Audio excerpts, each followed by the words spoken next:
Good afternoon, everyone. We're back again with another Edge Agency interview series. And today I'm really honored to have somebody that I've known for a number of years. I'm going to introduce Dawn to us. And she is actually one of our local actors that has been with our agency for over 13 years.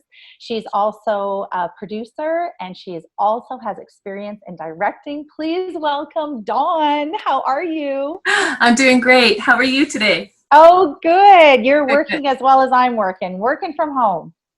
I'm working from the soundstage. That's where my office is. All right. So tell me, how are you? And yes, where are you? So fill us I'm in in. Saskatchewan. Family's at home. I'm at the Okay. office at the soundstage.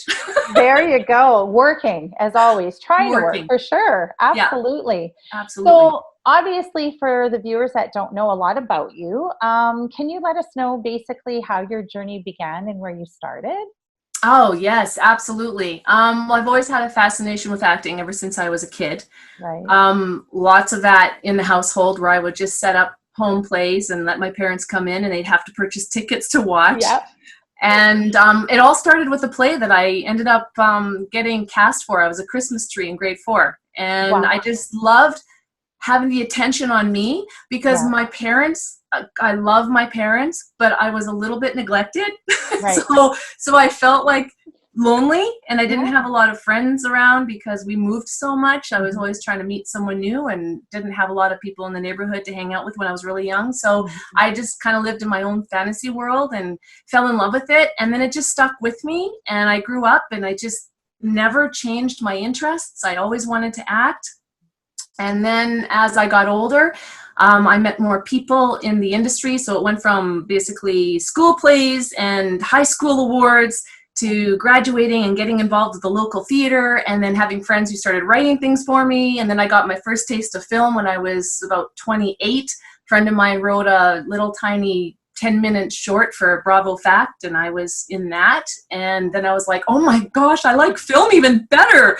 So it went from theater to film, and then I moved to Saskatchewan, and oh my gosh, I kind of didn't do anything for the first 4 years that I was here because I didn't know anyone, and it was like starting all over again. And Right. so I had to kind of like reprove myself, and I ended up taking a class with Tracy Foster, Yeah. Fitzmaurice acting class, Yeah. and she told me about you, and then I sent you a nice little email, and I said, will you meet with me? We met, And and we had a great 13 meeting. years later, here we are. Like, oh my gosh, like Right? That's how really. it happened. Absolutely. But it really does prove that, like when you said growing up and, clearly, obviously, like lots of kids, you had a great imagination.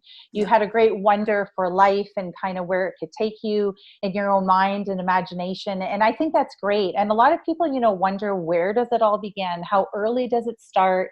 And we've heard numerous stories that, like yourself, that you really had the passion early on and it never left you. Right. So it's just like one of those things that you never really know when you start really young with the passions that you love, how far it does take you in life. So that's awesome. That's great. And Yeah. I know, being part of our agency for 13 years, how some of the industry has changed. Obviously, Saskatchewan used to have the tax credit. We've unfortunately lost that a number of years ago. So as an actor for yourself, obviously I know you're with our agency, but how do you feel the industry has changed in losing the tax credit?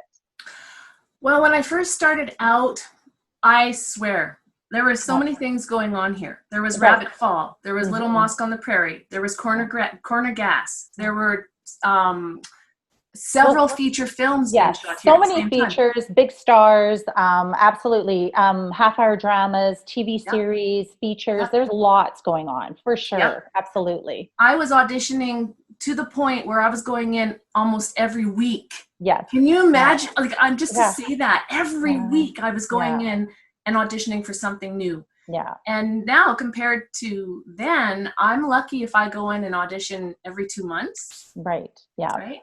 Yeah. Hmm. So that's a big Absolutely. change right Hmm. there. For And it's not sure. that I'm not working. I'm really blessed. Yeah. I probably land half the roles I audition for, which is I'm that's like that's crazy. Like Yeah. that's really fortunate for me. And but I've been doing this for so long now that sometimes I don't even have to audition. I just get requested, so that helps too. And I do a lot of Absolutely. like voiceover work. So that kind Mhm. of fills in gaps where when I'm not acting, in a short film or a feature film or a series or whatever, oh, speaking of which, yeah, we'll get into that later. I don't want to trail off. Yeah, no, it's all good. And that's a good thing, right? It's like there used to be so much going on. Now we've had to basically, channel our energy and change things a little bit differently for Saskatchewan. But again, like we said, and what we're going to dial back into a little bit further in the interview, there is still so much going on, which is Yes. wonderful as well too. Yes. Absolutely. Now, Dawn, for those that don't know, what is your background? Oh, I'm Métis. I'm Scottish Cree. Yeah. Okay. Now, as your agent, I know basically how breakdowns come in and when they start requesting, but as an actor in the industry, do you think having an indigenous background, having an ethnic background, and also being female, has that been an advantage to you? How do you see the industry and how it has changed over the 13 years that you've been acting? Oh, it's definitely gone a way different direction than when I started out. When I first started out, I felt like, I don't know, they kind of catered to one area a little bit more than the other. And And what, and just go right ahead. And when you say what in an area, what do you mean by that? well, I felt at the time that there were a lot more Caucasians that were being Hmm. hired. Yeah. And I guess there were more men that were being considered for the roles at the time. Hmm. I didn't feel threatened by that, maybe Okay. because I was just naive and I Okay. didn't really clue in until later Hmm. that that was the case. And then Something when was my eyes, missing. Yeah, right? something was missing. Yeah. Yes. Yeah. And then my eyes were opened. As you get Hmm. educated, you start to Yeah. learn new things. And then I was like, oh, wow. Yeah. Well, I need to do something about that. And so, yeah, and being of Aboriginal descent, I mean, it's a pro and it's a con for me. And the reason why I say that is because I kind of fall between the gap of being Métis. Sometimes I won't get hired for Caucasian roles because I look too Aboriginal, and Right. sometimes I won't get hired for First Nations roles because I look too Caucasian. So I'm just like, don't Yeah. get hired at all.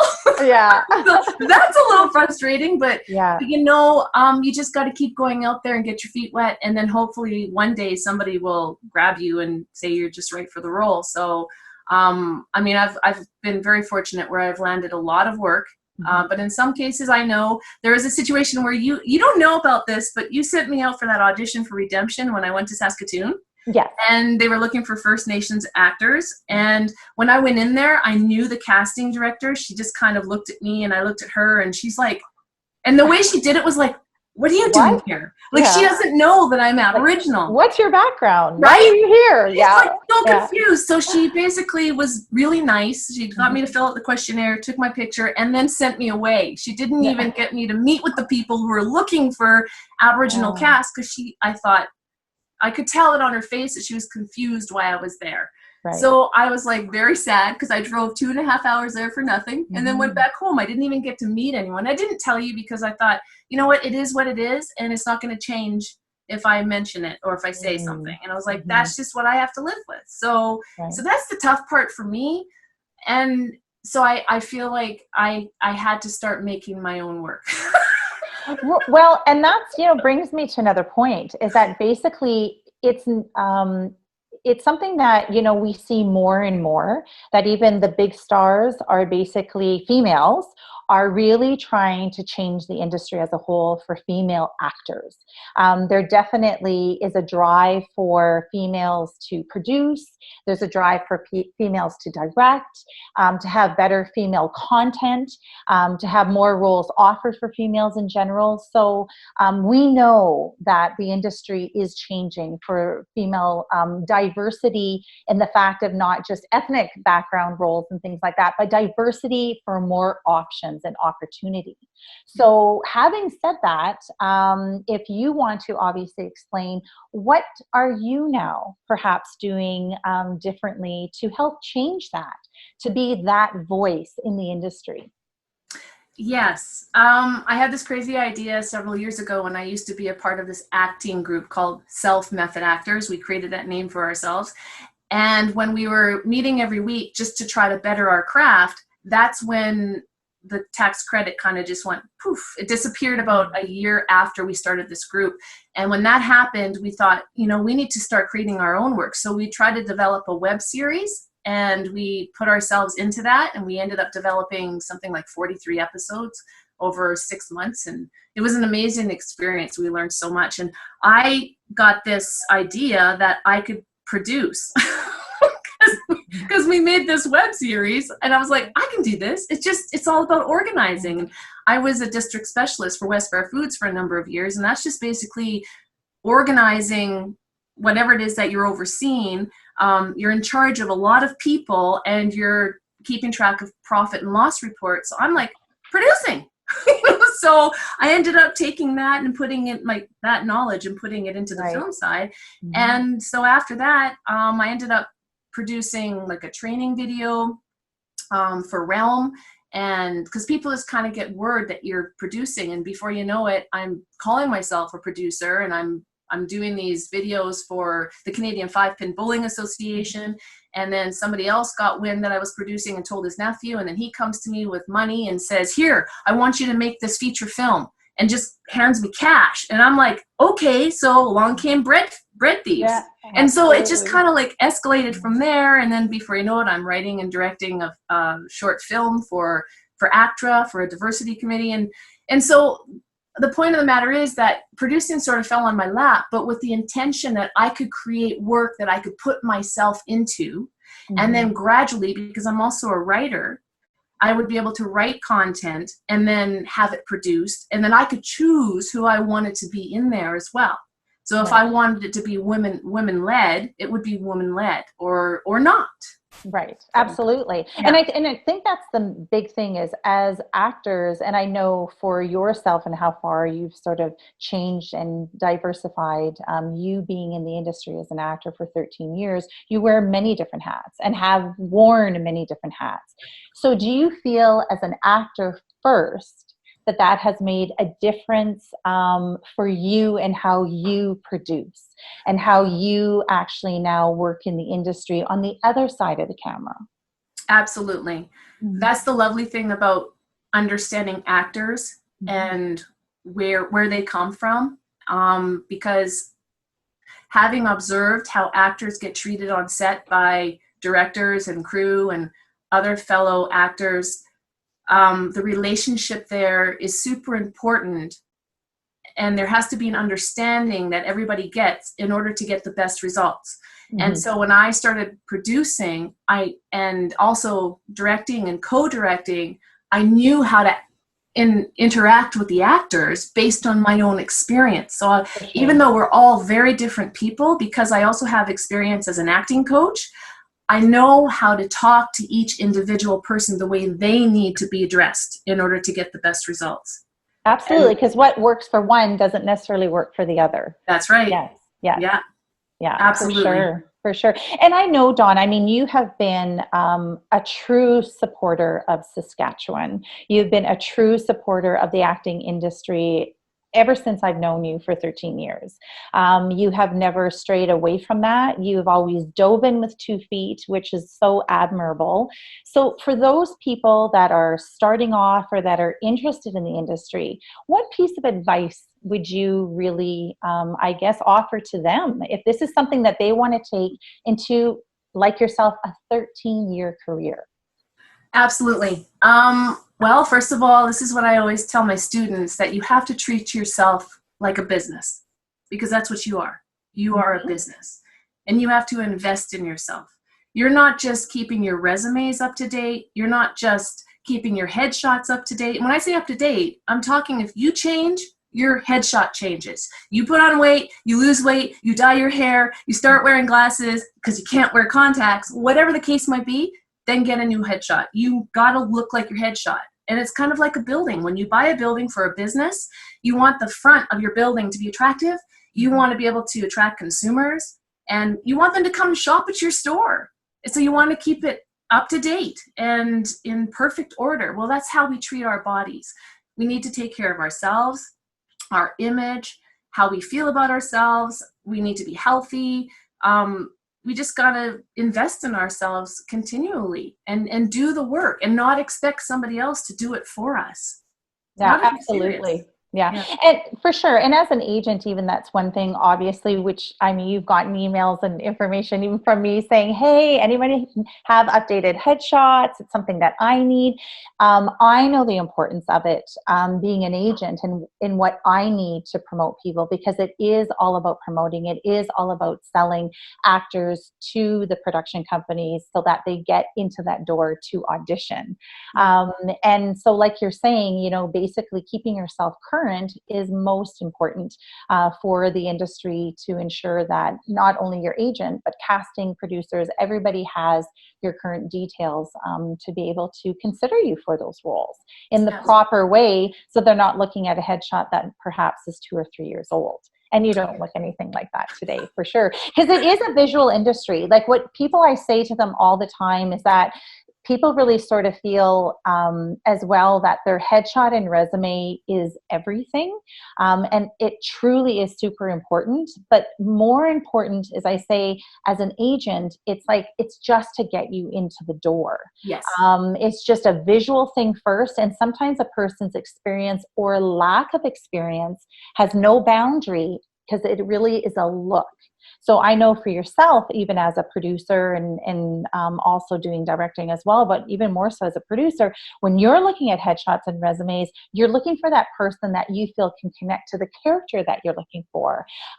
So sometimes definitely experience for sure is important, as you know, as an actor, but really visually, it's really important to have good headshots so that visually that can help break you through those barriers just to start with. Absolutely. Yes, absolutely. Yeah. Then as a casting director myself, and I've worked with many of them, they'll look at the headshot first and foremost and what they think they have to offer. And then later on, they'll say, and do they have any experience? Right.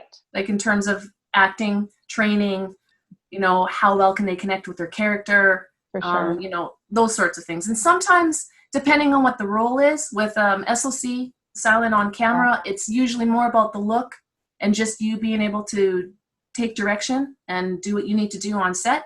But when it comes to actual dialogue, then they're more concerned with ability at that point, which is why you need to train. And I always tell people they need to train every day. There's like every day. There's no excuse. If you say, well, I don't have anybody here that can coach me, then go online and find online courses, read a book, practice, you know, working on yourself, practice working on tapping into certain emotions.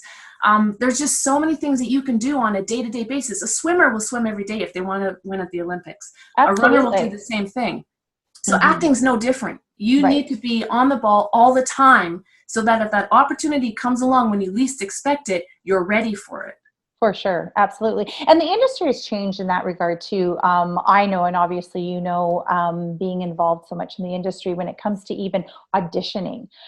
Years ago, obviously, and not only with the tax credit, but just I know across Canada, years ago, it was going into the auditioning room. Now it's changed so much that self-taping is just so crucial and so important. But there's definitely pros and cons to that. Because I know as your agent, for not only yourself, but many other actors, that relationship between the casting agent and the actor is really important. And to be able to be seen by that casting agent in person really does help. Sometimes it is building of a working relationship, and you might not get, you know, the audition that you went in for today. They might not pick you, but that casting agent likes you. And the more they bring you in, the more opportunities and more exposure that you get. And now sort of that's gone to the wayside because it's self-taping. You don't see the casting agent. You're not in the room auditioning. So how has that been, do you feel, and the advantage of that is that you can do 20 different takes and just send your best one versus going in and only getting one shot. So now fast forwarding, which is the new norm, do you think that it is more of an advantage or a disadvantage, self-taping? You know, it's kind of like an oxymoron because it's an advantage and a disadvantage. It's an advantage in the fact that you can do 20 takes and send in your best take. Yeah. And so, you know, there's no excuse for anything less than perfection. So it doesn't get any better than that. And it's a disadvantage because a lot of the times when you come in a room, before you've even done your audition, they're already judging you. They want to know what they're going to have to work with. And if they get a bad feel from you, that may judge you in the moment before you even had a chance to do your audition. So you better blow it out of the park if they got a different feeling from you when you walked in the door. So you're kind of taking away that personal element that might make the difference. However, what I've been teaching my people in coaching them for self-tape is to sell that part of themselves with their slate. So if they want to show personality and who I'm all about before they do their actual audition, then they need to show them this is who I am when they're introducing themselves without going over the top, you know, just show, you know, your eyes can't lie. Just be genuine. Just be who you are. And in this industry, it's so important, personality. It's huge in this industry. So like you said, you might be going up for a role in which it's very dynamic and it's a dramatic, you know, scene that you're doing, which your personality is not going to be outgoing and fun, but they still, like you said, want to know who are they going to work with? Who is this individual, and is she likable or is he likable? Is it somebody that we want to have? Will they fit with the cast and crew that we have already, you know, built or that we have in our mind that we're choosing? So like you said, try to get that personality in there before they actually do the scene is super important for sure. Yeah, absolutely. And your resume and headshot is not going to dictate that. No, not at all. For sure, for sure. Now, I know, Dawn, that we have placed you with some of talent agencies outside of Saskatchewan to further, you know, your career, which is great. But do you think as an actor that is an essential step for anybody that is interested in wanting to expand their acting ability outside of Saskatchewan to look at outside of Saskatchewan for placement as well, too? I think so. I'm super excited about it. And the only reason why I didn't try to pursue this anytime sooner was because my little ones were too little. And now that they're older, I can leave for longer periods of time and everybody's cool with that. So I think now is the time. And I think with anyone out there who's in the same boat as I am, or even those who don't have children, it's super essential because you get to a point where you start to saturate the market here in Saskatchewan, and you're being used so often that people just can't use you anymore because you've been seen too much. Right. And that is kind of a wall that I've come up against lately, and people have been really honest with me and they've told me that. And so I'm like, well, it's time to expand my horizons. I need to get out. And so it's like you read my mind. You offered this opportunity to me just at the right time. And luckily for me, these other agents took an interest in me, and now they're working hard to try and find me work outside of the province, which I'm super grateful for. Yeah. And I definitely think it's a necessity. Absolutely. Yeah. And you're right. Timing is super important because like you said, not only for logistics, family, you know, dynamics and how things go, which I mean, we're always parents first over and above anything else. But you're absolutely right. Like in the industry too, timing is important. And we sort of talk about that all the time, that sometimes if you're feeling, like you said, saturated or things aren't working out, sometimes it's not necessarily you as an individual. Sometimes it's the projects that come up that you're just not fitting into what they're looking for.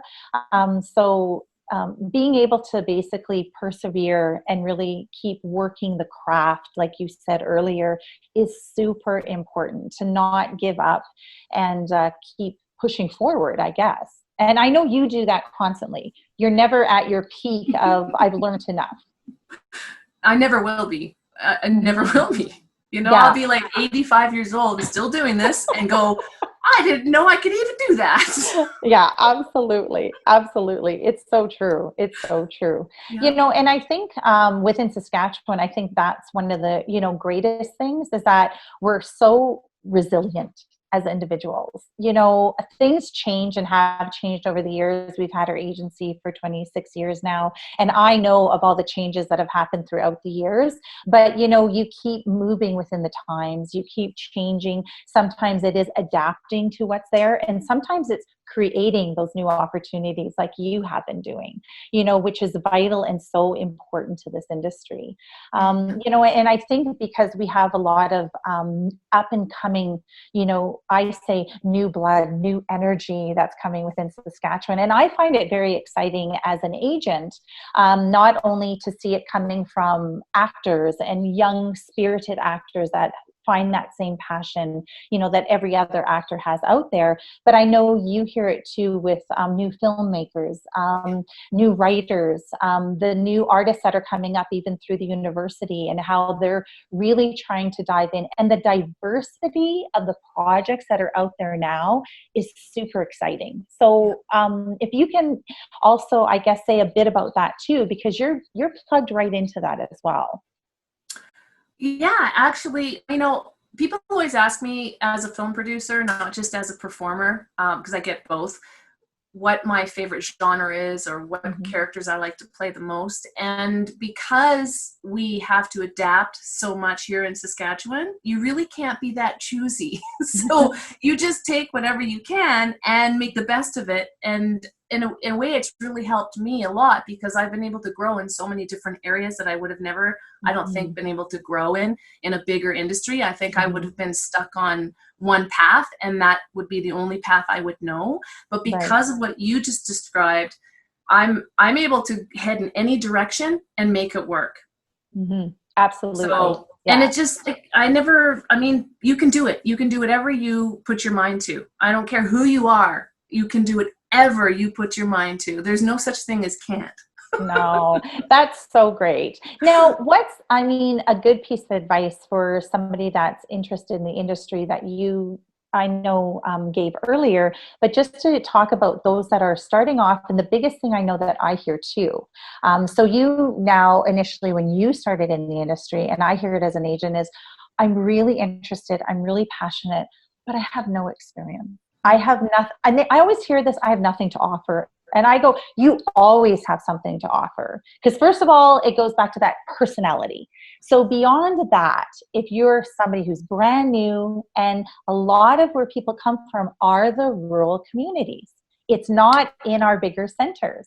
And there are kids that are out there that have that passion, have your imagination, that have that drive.